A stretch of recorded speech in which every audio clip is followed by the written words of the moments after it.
It's a bit of a step slower in terms of cornering speeds. Avoiding action around the Alpine. The cars, we have a lot less drag, so it will be even harder to overtake on the straight.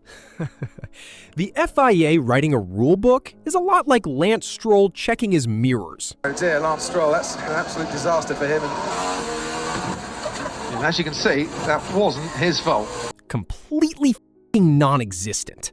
But after spending years building brand new cars that are essentially designed to send drivers straight to the gulag, the FIA just changed the 2026 F1 rules and everything is different for Miami.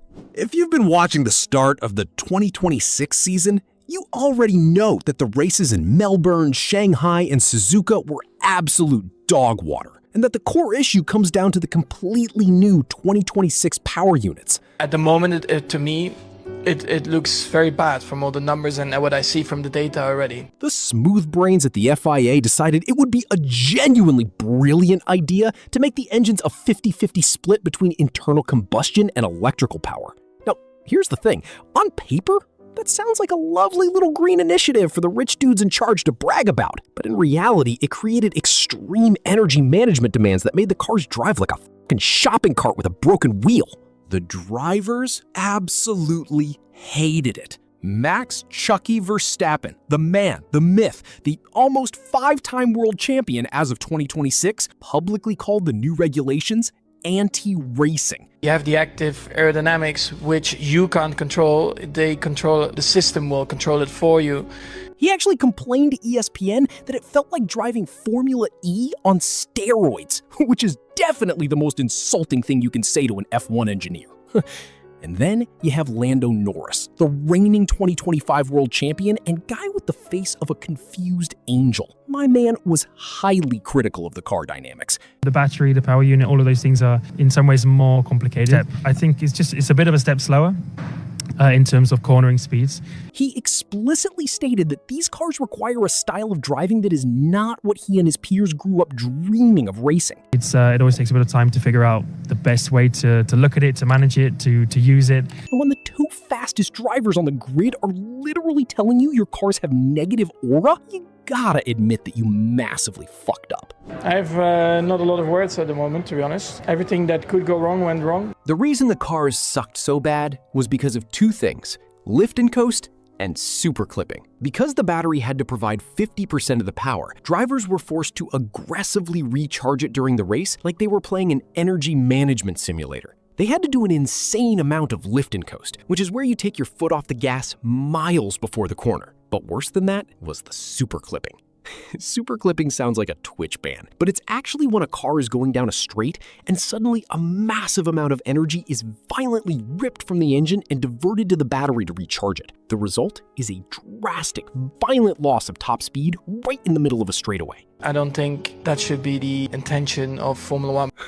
Now, you do not need to be an intellectual F1 fan to realize why one car suddenly losing all its speed on a straight while the guy behind him is going flat out is a terribly stupid idea. The aggressive energy recovery tactics led to massive closing speeds between cars. The safety threat was huge, and we saw exactly what happens when it goes wrong at the 2026 Japanese Grand Prix. Oliver Bierman and Franco Colapinto got into a massive high-speed crash in Suzuka because of this exact problem. Avoiding action around the Alpine. One guy is harvesting energy, the other guy is deploying full power, and boom, suddenly you're recreating Pearl Harbor into turn 1. That crash was the ultimate wake-up call that forced the FIA into a sudden panic to fix their garbage rules. Funny how they didn't see that coming, despite 1,000,001 people screaming from the mountain that the new 2026 rules were absolute shit. But rather than completely throwing the 2026 rulebook in the trash where it belongs, the FIA, FOM, and the team principals held a crunch online meeting on April 20th, 2026. They unanimously agreed on targeted, mid-season software tweaks to refine electrical energy usage. The World Motorsport Council was brought in to rubber stamp the e-vote, FIA President Mohammed bin Sulayem literally had to put out a statement saying safety and sporting fairness remain their highest priorities, and that these changes address the issues to ensure the quality of the competition. And he also threw in some PR yapping about how everyone remained committed despite facing an unexpected gap in the calendar due to circumstances beyond their control. So what are the actual changes? Well, get ready for me to nerd out, because the first batch affects qualifying. Previously, the energy harvesting limit was 8 megajoules per lap. That has been reduced to 7 megajoules.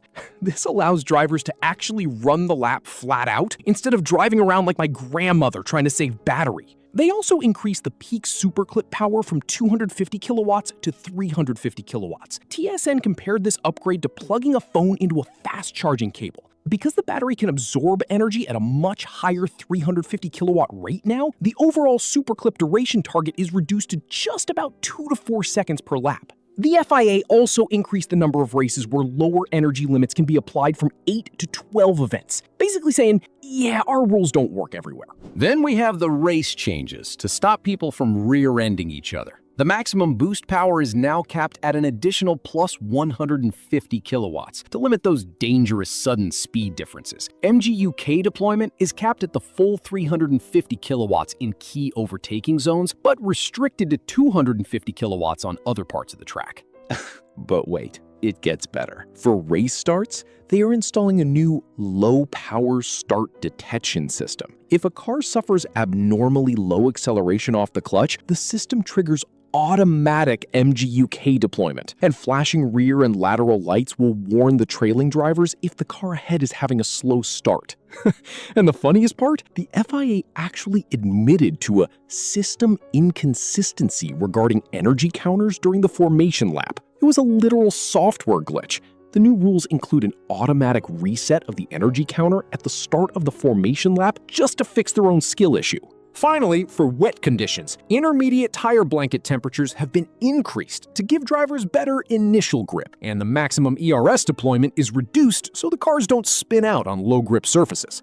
Unlike most mid-season updates where teams just bring a new floor, this emergency fix was entirely software-driven to alter car behavior in just 5 weeks. The paddock heads directly into the Miami Grand Prix from May 1 to May 3. All the qualifying, race, and wet weather rules are fully implemented, while the new start systems are just being tested. Experts are saying Miami will be the critical acid test to see if these tweaks actually fix the hybrid problem or if they are just putting a band-aid on a completely broken regulation. What do you guys think? Will this stop the superclipping, or is the FIA just brain dead? Let me know in the comments. And click the video on your screen right now if you want to see more F1 degeneracy.